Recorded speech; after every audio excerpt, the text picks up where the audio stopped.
মদন মিত্র, যিনি তৃণমূলের দীর্ঘদিনের ছায়াসঙ্গী, বিশেষ করে মমতা বন্দ্যোপাধ্যায়ের প্রথম থেকে যিনি ছায়াসঙ্গী হয়েছিলেন, দেখা গেল তিনিও ঋতব্রতপন্থী তৃণমূলে নাম লেখালেন। কি বলবেন? দেখুন, এটা নিয়ে বিস্তারিত আমার সত্যি কিছু বলার নেই। যে কথাটা সবার ক্ষেত্রে বলেছি, সমান কথাটাই মদনদার ক্ষেত্রেও বলতে হচ্ছে বা হবে, সেই জিনিসটা ভেবে খারাপ লাগছে সর্বপ্রথম। কিন্তু কালের নিয়মে যে দৃশ্য আমরা দেখতে পাচ্ছি, কোনোদিন ভাবিনি যে মদনদার নামের সাথে বেইমানের আখ্যাটা কোনোদিন দিতে হবে। কিন্তু খুব দুঃখের সহকারেই বলতে হচ্ছে যে হয়তো মদনদা, যে কথাটা আপনি বারবার উল্লেখ করেছিলেন যে আপনার মৃতদেহের উপর যাতে একটা পতাকাই থাকে, সেই পতাকাটা হোক তৃণমূল কংগ্রেসের, এবং আপনি যাই হোক গদ্দার নয়, বেইমান নয়, সেই জায়গাটায় কোনোদিন আপনি আপোস করবেন, সেই জায়গাটা আপনাদের হৃদয়ে লাগিয়ে নেবেন, সেই জিনিসটা কোনোদিন ভাবিনি। তাই মদনদাকে তার আগামীর জন্য অনেক অনেক শুভেচ্ছা জানাই। জানি না, বিভিন্ন লোকজন বিভিন্ন কারণ স্বরূপ হয়তো বিভিন্ন জায়গায় মুভ করছে। শুনলাম তার পরিবারকে নাকি হেনস্থা করা হয়েছে, কিন্তু মদন মিত্রের মতো নেতা শুধুমাত্র পরিবারকে হেনস্থা করা হয়েছে বলে আপোস করবেন, এই জিনিসটাও কোনোদিন ভাবিনি। কারণ কি জানেন তো, মমতা বন্দ্যোপাধ্যায় কালীঘাটের এই টালির চালা কোনোদিন আমাদেরকে সেই শিক্ষা দেয়নি আপোস করার। বরাবরই আমাদেরকে সেই শিক্ষা দিয়েছে যে সর্বক্ষেত্রে লড়াইটা করে যেতে হবে। তাই যে লড়াই ছেড়ে আপোস করে, যে মাছ স্রোতের পক্ষে চলে, সেই মাছকে মৃত বলে বলা হয়, আখ্যা দেওয়া হয়। বলতে অত্যাধিক খারাপ লাগছে, বারবার বলছি মদনদার ক্ষেত্রে এই কথাটা বলতে অত্যাধিক খারাপ লাগছে, কিন্তু হয়তো বলতে হচ্ছে। আশা করব তাদের আগামী ভালো হোক। আরেকটি বিষয়, যে 21শে জুলাই নিয়ে বিতর্ক চলছিল, সেই পারমিশন আহ অবশেষে পাওয়া গেছে কোর্টের তরফ থেকে, এবং সেটি বিড়লা তারামণ্ডলের জায়গায় হচ্ছে। কি বলবেন? দেখুন, বিষয়টা হচ্ছে যে তৃণমূল কংগ্রেস অর্থাৎ মমতা বন্দ্যোপাধ্যায়ের এই যে গোটা যে স্পটটা আমাদের পাওয়া, এটা এতটা লেটে পাওয়া, এটা নিয়ে একটা প্রশ্ন বারবার কিন্তু উঠে আসে প্রত্যেকটা কর্মীদের মনে এবং প্রত্যেকটা বাংলার জনগণের মনেও। কারণ আপনারা সকলেই জানেন যে 21শে জুলাইয়ের পিছনে যেই অন্যতম মুখ ছিল, অর্থাৎ যার নেতৃত্বে, যেই কংগ্রেসের যুব নেত্রীর নেতৃত্বে, অর্থাৎ মমতা বন্দ্যোপাধ্যায়ের নেতৃত্বে সেদিন যেই মিছিলটা হয়েছিল, সেদিন যে সেখানে জমায়েত, এত সংখ্যক মানুষের উপস্থিতি, সেই মানুষটাই যে এত পরে পারমিশন পাবে, সেটা নিয়ে বারবার কিন্তু আমাদের সংবিধান বা আমাদের স্বাধীনতা বা আমাদের ডেমোক্রেসির উপর একটা প্রশ্ন উঠেই আসে, অস্বীকার করার কোনো জায়গা নেই। কিন্তু তার মধ্যেও আমরা একটা কথা বলতে চাই, যে যেই লড়াইতে আমরা সকলে নেমেছি, 21শে জুলাই তো আমাদের সকলের কাছে শহীদ স্মরণ, তার পাশাপাশি আমাদের আগামীর পথ নির্দেশিকাও বটে। তো সেই 21শে জুলাইয়ের মঞ্চ বারবার বলেছিলাম যে মমতা বন্দ্যোপাধ্যায় যেখানেই দাঁড়াবেন, যেই রাজপথেই দাঁড়াবেন, সেটাই আমাদের সকলের কাছে 21শে জুলাইয়ের মঞ্চ হবে, এবং সেখান থেকেই আমরা শহীদ স্মরণ করব। আমরা যে 13 জন শহীদকে সেদিন হারিয়েছিলাম, মমতা বন্দ্যোপাধ্যায়ের অত্যন্ত কাছের মানুষজন, মমতা বন্দ্যোপাধ্যায়ের সৈনিকরা আবারও সেখানে উপস্থিত থাকবে সেই সকল সৈনিকদেরকে স্মরণ করতে। তো সমানভাবে তারামণ্ডলের সামনে একটা শুনছিলাম যে জমায়েত রেস্ট্রিক্ট করে দেওয়া হয়েছে। আমরা বারবার একটা কথা ভাবছি যে সেখানে 21শে জুলাই যেহেতু আবেগ তৃণমূল কংগ্রেসের প্রত্যেকটা কর্মীর কাছে, বরাবরই এই জিনিসটা মাথায় আসছিল যে আজকে যারা শাসকে বসে আছে তারা বিভিন্ন চেষ্টা করেছেন আমাদের 21শে জুলাই যাতে আমরা না করতে পারি, সেই জায়গার দিকে আমাদের গোটা পরিবারকে ঠেলে নিয়ে যাওয়ার। কিন্তু বারবার আমরা প্রমাণ করে দিয়েছি, যতই তারা বাধা দেওয়ার চেষ্টা করুক না কেন, আমরা কিন্তু এই লড়াই এইভাবেই চালিয়ে নিয়ে যাব, এগিয়ে নিয়ে যাব। তো 21শে জুলাই যেই ঐতিহ্য বরাবরই বহন করে এসছে, আমাদের সহযোদ্ধা, আমাদের যারা সিনিয়ররা ছিলেন, যারা মমতা বন্দ্যোপাধ্যায় অন্তঃপ্রাণ কর্মীরা ছিলেন, সেই কর্মীদের রক্ত যাদের হাতে ছিল, সেই ব্যক্তিরাও আজকে দেখছি 21শে জুলাইকে নিয়ে টানাটানি করছে। তার মধ্যে থেকে অন্যতম ঋতব্রত বন্দ্যোপাধ্যায়। তাই বালিশ তৃণমূল যারা রয়েছে, তারা 21শে জুলাইকে আপন করার চেষ্টা করলেও যে জনগণ বা বাংলার মানুষ বা তৃণমূল কংগ্রেসের কোনো কর্মী সেটাকে 21শে জুলাইয়ের মঞ্চ বলে কোনোদিনই মানবে না, এইটুকুনি তারা সেই দিন বুঝে যাবে, এইটুকুনি বলতে পারি। আমরা যারা তৃণমূল কংগ্রেস, আমরা যারা মমতাপন্থী, তারা স্পষ্ট করে বলতে পারি যে প্রত্যেকটা মানুষ একদম 21শে জুলাই যেই জায়গায় এবার উপস্থিত হবে, অর্থাৎ বিড়লা তারা মন্দিরের একদম সামনে, সেখানে আপনারা সকলে আসুন, জমায়েত করুন। যেইভাবে আমরা পথনির্দেশিকা বরাবরই পেয়ে থেকেছি, আমরা সকলে সেখান থেকে পাবো। নেত্রী সেখানে উপস্থিত থাকবেন এবং নেত্রীকে সামনে রেখে আমাদের মতো হাজার হাজার লক্ষ লক্ষ কর্মীরা উপস্থিত থাকবে। হাজার হাজার বলাটা এবার বেটার হবে, কারণ রেস্ট্রিক্টেড করে দেওয়া হয়েছে। কিছুদিন আগে তৃণমূলের মিছিলে বিজেপির তরফ থেকে যে আক্রমণ হয়েছিল, 21শে জুলাই কি সেই ভয়টা তৃণমূল পাচ্ছে? ভয় পাচ্ছি না। যদি তুমি এই প্রশ্নটা করো যে উপাসনা দি, আমরা কি ভয় পাচ্ছি, তোমরা কি ভয় পাচ্ছ, আমরা ভয় পাচ্ছি না। কি জানো তো, আমরা ভয়কে জয় করে নিয়েছি।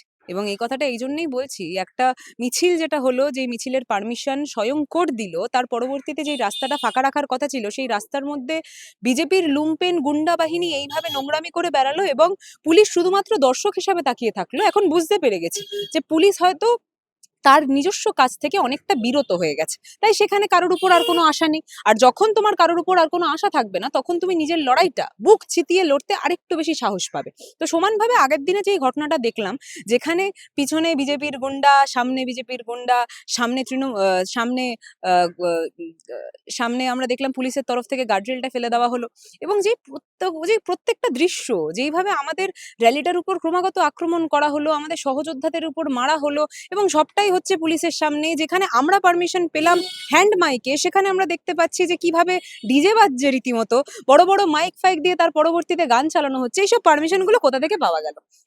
এই প্রশ্নগুলো আমরা তুলেছি। হাজরা মোড়ে কি করে একটা বড় সংখ্যক বিজেপির লোকজনদের জমায়েত হলো? কি করে সেখানে একটা মঞ্চ বেঁধে গেল হঠাৎ রাতারাতি?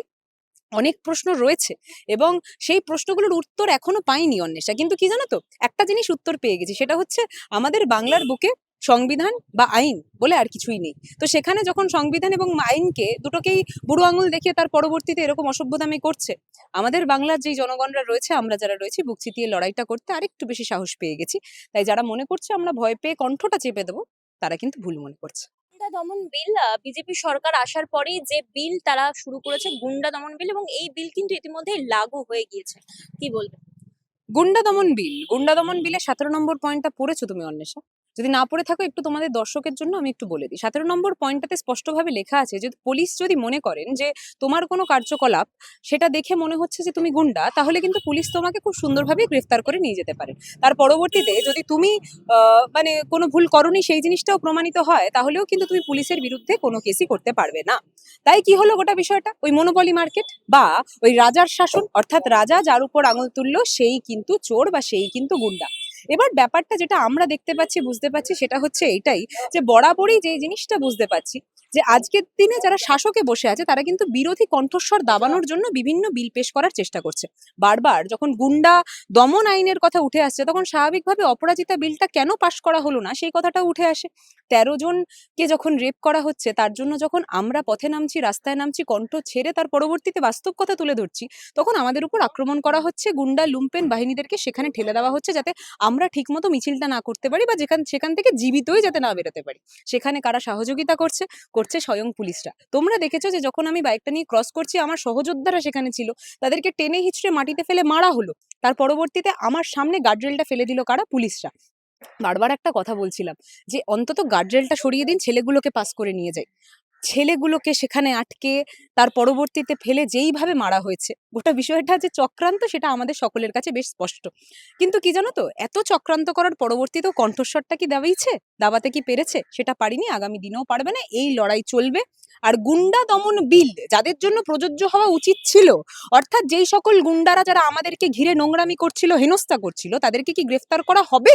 এই প্রশ্নটা যদি আমরা করি, আমি তো এই বাংলার একজন নাগরিক, বাংলার একজন মেয়ে, আমারও তো সেই সুরক্ষাটা প্রয়োজন। সেই সুরক্ষাটা আমি কেন পাবো না? কেন সেই সুরক্ষাটা প্রত্যেকটা মেয়ে, প্রত্যেকটা নারী পাবে না যারা কণ্ঠ ছেড়ে বাস্তব কথাটা বলছে?